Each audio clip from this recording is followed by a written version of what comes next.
Bem-vindos a mais um episódio do Podes Crer, podcast da Assembleia de Deus de Sintra. Nesta série estamos a falar acerca do Jesus que eu nunca conheci. Hoje comigo tenho o pastor Rodolfo, da Igreja Batista de Mãe Martins. Obrigado por ter vindo e por estar connosco. E gostava que nós hoje pudéssemos abordar um bocadinho a noção dos sentimentos de Jesus. Existem vários textos na Bíblia que falam de Jesus a expressar sentimentos como um ser humano. Jesus chorar, Jesus alegrar-se, Jesus até irritar-se. E pensámos um bocadinho acerca disso. O que é que me poderia dizer para começar sobre isso? Antes de mais, agradecer, pastor, aos irmãos da Assembleia de Deus. Espero que esta minha participação seja bênção para vocês. Os sentimentos de Jesus estão espalhados ao longo do Evangelho, dos Evangelhos. Nós temos várias facetas disso e sem dúvida nenhuma acho que são o nosso grande ponto de introdução deve ser mesmo este pensamento de identificação. Jesus identifica-se connosco, com a nossa humanidade, e ao contrário do que às vezes nós podemos fazer parecer por causa da nossa postura, os sentimentos fazem parte de quem nós somos. E eu digo isso porque vivemos umas diferenças a nível histórico. Às vezes nós lutamos contra os sentimentos e temos uma postura enquanto sociedade e em particular enquanto cristãos de nós precisamos controlar os nossos sentimentos até ao limite e quase que eles não podem aparecer. E atualmente andamos num outro extremo, imagino eu, como sociedade e talvez como cristãos também, que é os sentimentos é quem nós realmente somos. Portanto, se não há uma expressão do sentimento, não sou eu, não está a acontecer. Qualquer uma das situações é exagero, mas aquilo que elas comprovam é que os sentimentos fazem parte de nós. Como lidar com eles? Obviamente o nosso mestre é o nosso maior exemplo. Mas sendo Jesus alguém com um plano definido, e a maneira como os textos bíblicos estão escritos, parece que Jesus se deixa vencer pelos sentimentos. Ou seja, é só uma questão identificativa ou há ali mesmo Jesus a deixar-se vencer pelos sentimentos? Eu lembro-me em particular do texto de João 11, da ressurreição de Lázaro. Em determinado momento Jesus chora. E a reação das pessoas é ele amava Lázaro. Jesus estava efetivamente apenas conduído com a morte de Lázaro ou há ali um significado mais amplo no chorar dele? Ser vencido pelos sentimentos, certamente Nosso Senhor nunca foi. Ele, antes pelo contrário, sempre expressou em cada momento que nós vemos ele expressar os seus sentimentos, nós podemos ter toda a garantia que foi na medida certa. Logo, a morte de Lázaro foi uma correta expressão daquilo que é os nossos sentimentos diante da morte. A morte, nós vemos que ela entrou no mundo por causa do pecado. Logo, essa ligação entre a morte e o pecado nos deve ter, a nível de sentimentos, para com a morte, a mesma coisa que nós devemos ter a nível de sentimentos para com o pecado.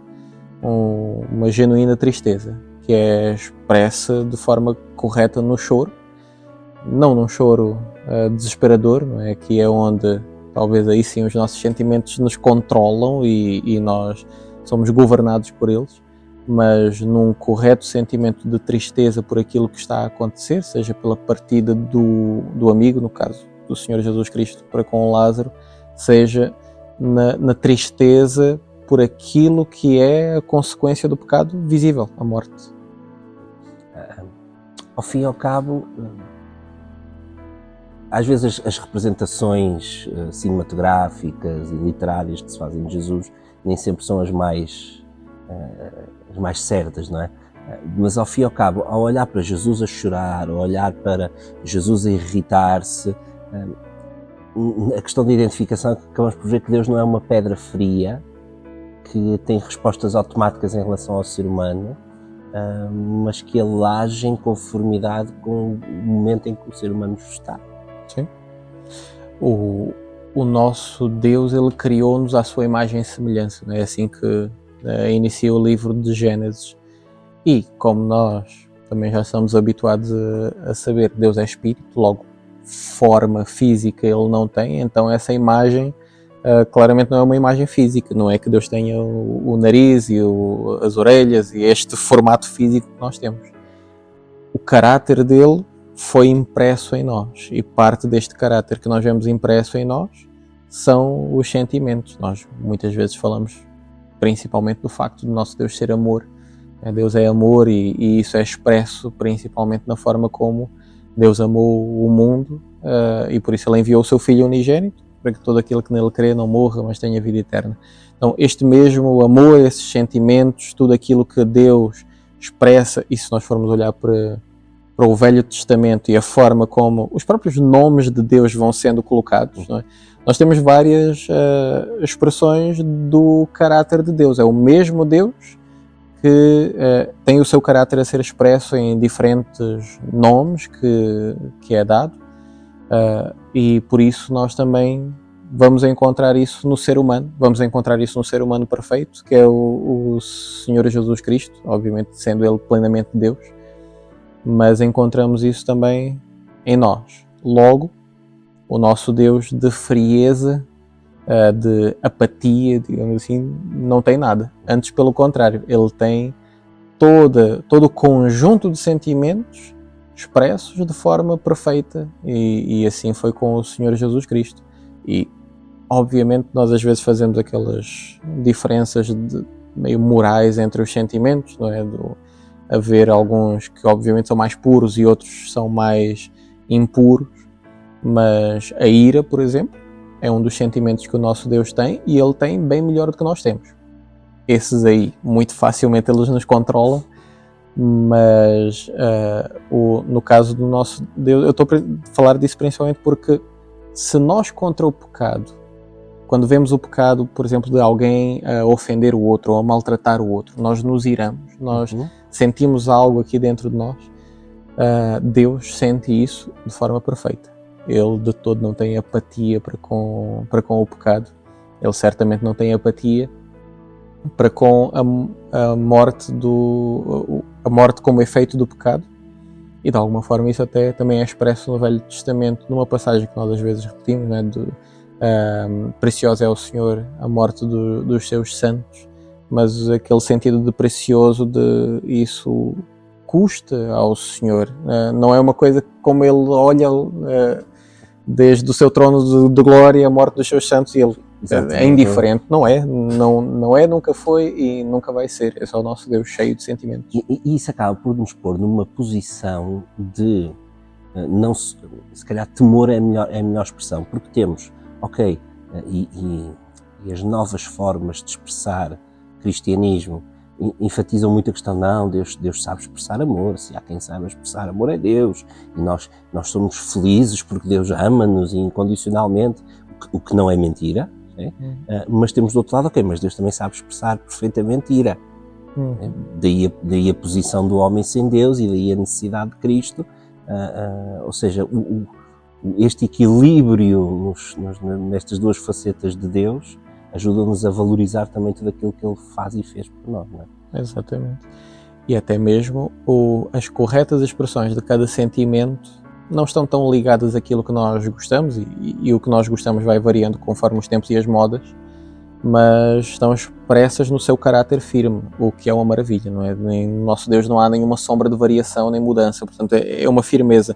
Logo, o seu amor sempre foi perfeito, continua a ser perfeito e vai continuar por toda a eternidade a ser perfeito. E quando muitas pessoas enfatizam a ideia de Deus ser amor, o que elas estão a pensar é num padrão de amor muito particular aos nossos tempos e obviamente muito particular a quem fala, porque no caso as pessoas pensam amar-me é aceitar o que eu sou, quem eu acho que eu sou e aquilo que eu quero e todas as minhas vontades, quando na verdade um genuíno amor não aceita tudo. Um genuíno amor, ele estabelece os limites. Um genuíno amor corrige. Ainda hoje à tarde estava Hoje de manhã estava com a minha filha a acompanhá-la enquanto ela fazia os trabalhos para casa, e era de matemática, e houve lá uma coisa que ela tinha falhado em interpretar corretamente as coisas e colocou a sua resposta errada. E eu, como pai amoroso que eu tento ser, que falho muitas vezes, mesmo assim disse: filha, isto aqui está errado, vê lá bem o enunciado e tenta perceber. Eu sei que tu tens aí a informação, mas... e ela foi e corrigiu a coisa. Se vós que sois maus sabeis dar coisas boas aos vossos filhos, quanto mais. Exatamente. O nosso Deus, ele é amoroso o suficiente para nos corrigir e não simplesmente dizer: olha, está errado, mas isso, estás feliz assim? Não é. Nosso Deus não tem esse género de amor imperfeito, este género de amor tendencioso. O amor dele é perfeito e por isso dá-nos também uma boa correção. E a ira dele não anula o amor. Há muitos anos eu li uma frase que me ficou na mente, que é: o verdadeiro amor é quando tomamos conta de alguém, mesmo quando estamos zangados com ele. E mesmo Deus, na sua ira, tomou conta de nós ao tratar de tudo e ao orquestrar o plano da salvação em nosso favor. Exatamente.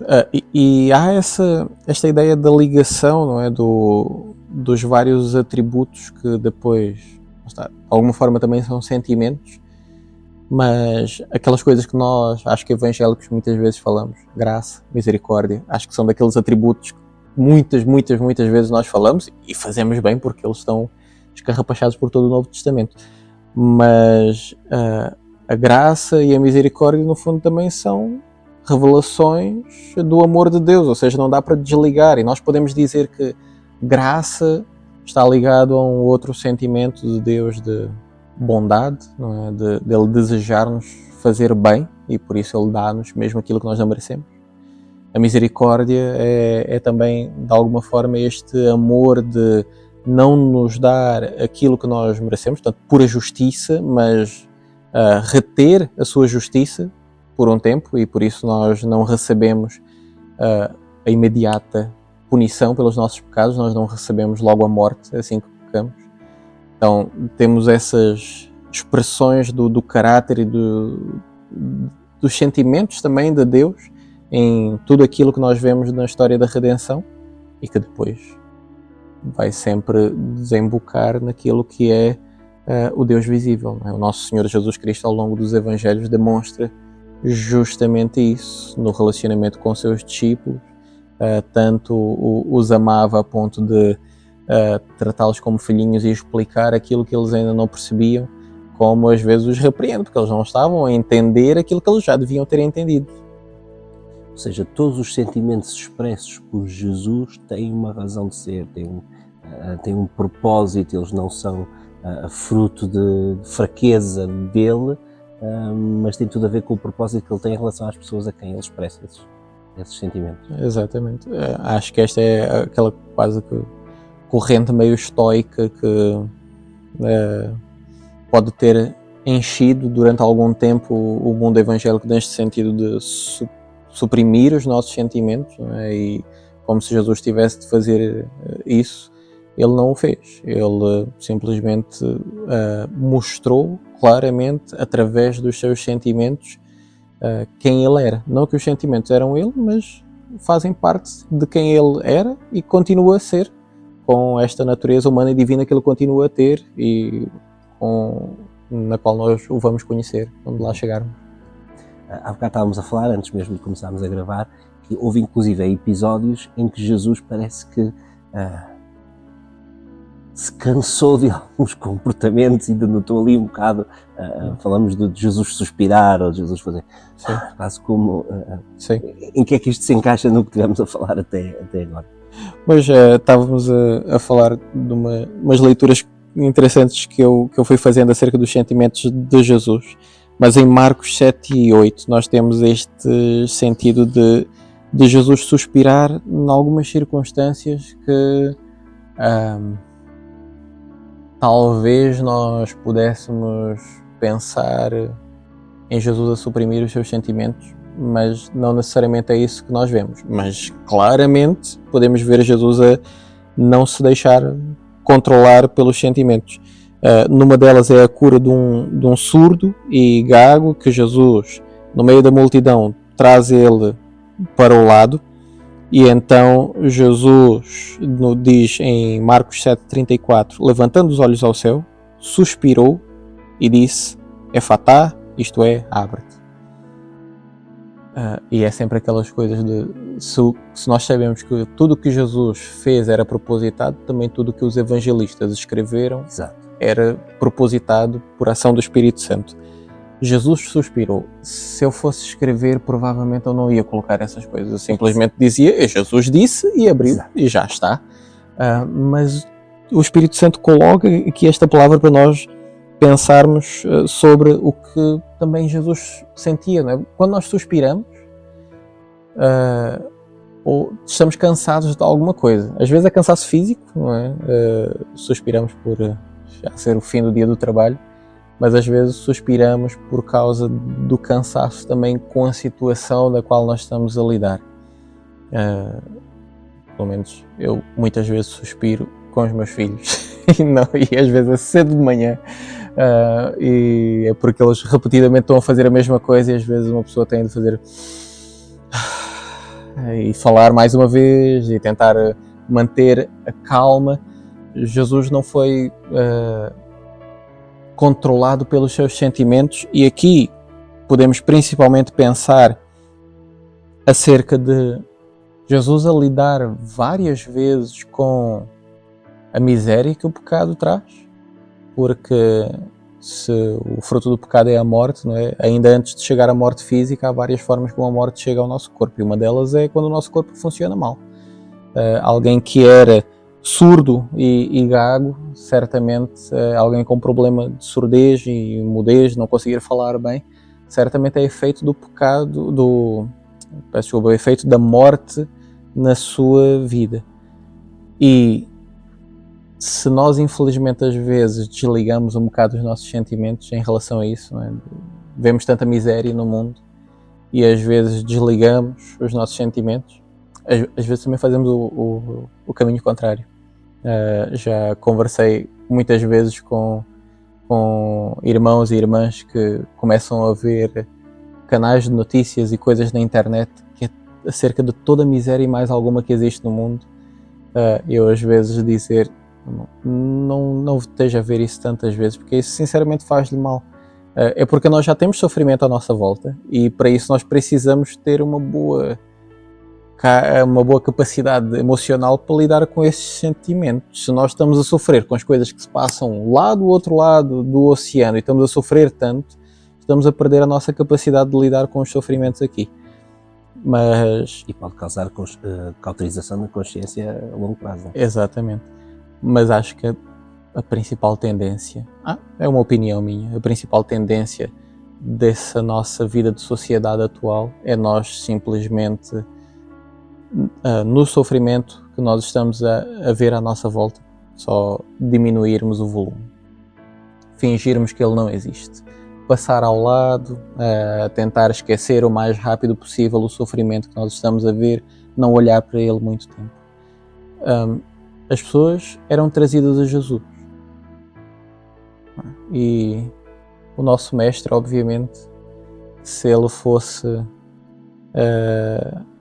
sincero, ele podia dizer: olha, eu estou bastante ocupado neste momento. Aliás, eu já atendi várias pessoas, portanto já chega.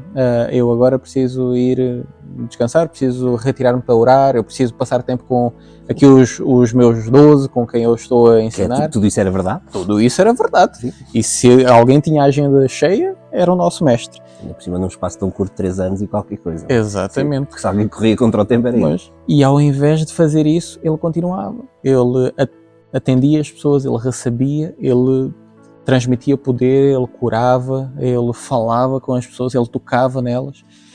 E no meio disso tudo, Jesus suspira. Qual era o sentimento que Jesus sentia em relação ao efeito do pecado em toda a humanidade que estava à sua volta? Olha, foi transmitido num suspiro. Havia sentimento, havia sofrimento, havia cansaço. E se hoje nós continuamos a ter muito sofrimento, eu acho que nós sempre sofremos de alguma arrogância histórica, Eu às vezes ouço sempre as pessoas dizerem a coisa de nunca houve tempos tão maus como esses, ou antes não era assim, isto vai de mal a pior. Certamente o pecado existe no mundo e há coisas que pioram, também há coisas que melhoram, mas sempre que nós dizemos que os nossos tempos são os piores de toda a história da humanidade, somos sempre um pouco arrogantes históricos, que querem lembrar da peste. Imagino que Deus suspire com isso. Exatamente. Querem lembrar dos tempos de peste, querem lembrar dos tempos de guerras. A miséria era muito mais e era na porta ao lado. Nós temos miséria, sim, e ela existe e ela causa algum cansaço, sim, mas isso não significa que nós devemos desligar. Isso significa que nós devemos trazer esse suspiro de cansaço e levá-lo principalmente para cima, não é? Em oração a Deus, a dizer: Senhor, até quando? Não temos um sumo sacerdote que não se possa compadecer, mas um que como nós. Exatamente, ele esteve mesmo aqui a experimentar essas mesmas coisas e por isso ele também suspirou de cansaço. Depois no capítulo 8 ele suspira outra vez, aí de um cansaço diferente, porque aí já eram os fariseus a questioná-lo, a pedir um sinal, e conforme eles pedem este sinal, Jesus também suspira. E Jesus suspira de uma forma agora já não por causa do efeito do pecado a nível da enfermidade ou da deficiência, mas o efeito do pecado da incredulidade. A nível da incredulidade. E esse, eu não sei em qual deles é que nós estamos piores. Se é não suspirar por causa do sofrimento que já há à nossa volta, e seja o sofrimento da enfermidade, mas o sofrimento da destruição que o pecado traz às famílias, ou a forma como as pessoas se entendem a si mesmos, a forma como as pessoas lidam com os outros, tudo isso nos devia fazer suspirar, mas o sofrimento da incredulidade, esse devia fazer-nos suspirar ainda mais. Não de formas erradas, como acho que é a nossa tendência enquanto portugueses, que é, às vezes, vejo os meus irmãos a suspirarem e dizer realmente evangelizar no nosso país é muito complicado. As pessoas já não querem aceitar. Ou pronto, e nós... É o nosso fado português. Temos tantas frases para acompanhar isso sobre como aqui é difícil, o evangelho não vai crescer tanto e por aí em diante. Não é esse suspiro. É o suspiro aquele suspiro do apóstolo Paulo também lá em Romanos, não é? São os meus compatriotas, quando ele fala acerca da incredulidade dos israelitas. Há ali também é o suspiro de alguém movido de íntima compaixão. Exatamente. Se há a forma como o pecado se manifesta, é a incredulidade. E nós vemos isso de uma forma muito clara e muito forte no nosso país e no contexto europeu, mas isso não nos deve fazer nem suspirar de baixar os braços, nem suspirar de dizer que já não há nada a fazer, mas um suspiro de tristeza, porque é triste, seguindo em João 3, não é? É triste ver que a luz veio a este mundo e os homens amaram mais as trevas do que a luz. E isso deve nos fazer suspirar, dizer, até quando, Senhor, tanta incredulidade? Então, ao fim e ao cabo, Jesus não era um sentimentalão no sentido de se deixar vencer pelas emoções, mas foi alguém que na sua divindade aniquilou-se, e parte desse esvaziar-se de si mesmo e tornar-se humano é estar sujeito às emoções humanas, e ele fez tudo isso por amor a nós. Exatamente. E toda essa realidade deve servir para eu também avaliar como é que vivo a minha vida como cristão e para onde é que eu devo principalmente caminhar. Conhecer primeiramente o Mestre, mas também conhecer-me a mim mesmo e ver qual é o ponto em que mais facilmente eu posso me desviar. Eu particularmente penso que muito mais facilmente eu caio para o lado da frieza, de tentar não viver com a intensidade, momento nenhum, não arriscar de deixar os sentimentos me controlarem, eu controlo os meus sentimentos. E não tenho muitas dúvidas que em algumas circunstâncias o mestre me repreende ou irá me repreender a dizer: Rodolfo, devias ter-te deixado sentir mais por esta situação e ias transmitir mais fielmente quem é o teu mestre se fosse assim. Ou podem, sei que também há pessoas diferentes de mim que podem ser o contrário, não é? Do mais facilmente deixar-se controlar e aí, mais uma vez, olhar para o mestre, olhar para si mesmo e poder pensar tal como o mestre não se deixou controlar pelos sentimentos, mas expressou-os na medida correta, assim também eu devo caminhar como cristão. Inclusive até sentimentos não tão bons como, por exemplo, ele teve no jardim. Aí podemos falar mesmo de sentimentos maus, não é? De desespero e de tristeza profunda. Ele sabia que fazia parte do acordo para ele poder nos salvar. Não é? São os sentimentos, eles são duros de experimentar, não é? Esses sentimentos mais pesados, mas também não experimentá-los ou fingir que eles não existem, nós estamos a perder também aquilo que Deus tem para nós e a forma como Ele próprio nos criou para nós experimentarmos isso. Ele criou-nos para que, diante de situações difíceis, nós pudéssemos responder em conformidade. Isso também junta aqui uma outra ideia que é a complexidade de quem nós somos. Só para nós não termos aquela ideia de que é um sentimento de cada vez e vem ordenadamente. Primeiro vem este, depois vem o outro, depois vem o outro. E só quando um acaba é que nós começamos a sentir outra coisa. Nós podemos experimentar a tristeza e a alegria ao mesmo tempo. De alguma forma o Senhor até falou disso aos discípulos quando Ele disse que o mundo ia alegrar-se, mas eles iam entristecer-se, mas depois a tristeza deles seria tornada em alegria, o que nos permite viver essas épocas que nós vivemos ainda há pouco tempo da Páscoa. Andamos nós aqui todos contentes nas nossas diversas igrejas a celebrar a morte de Jesus. Mas como é que isto é possível? É porque nós gostamos do facto de que Jesus Cristo foi maltratado neste mundo e crucificaram? Não, nós não gostamos disso. Nós lamentamos o facto da humanidade que Ele criou tê-lo tratado desta forma e nós fazemos parte deste grupo, desta mesma humanidade.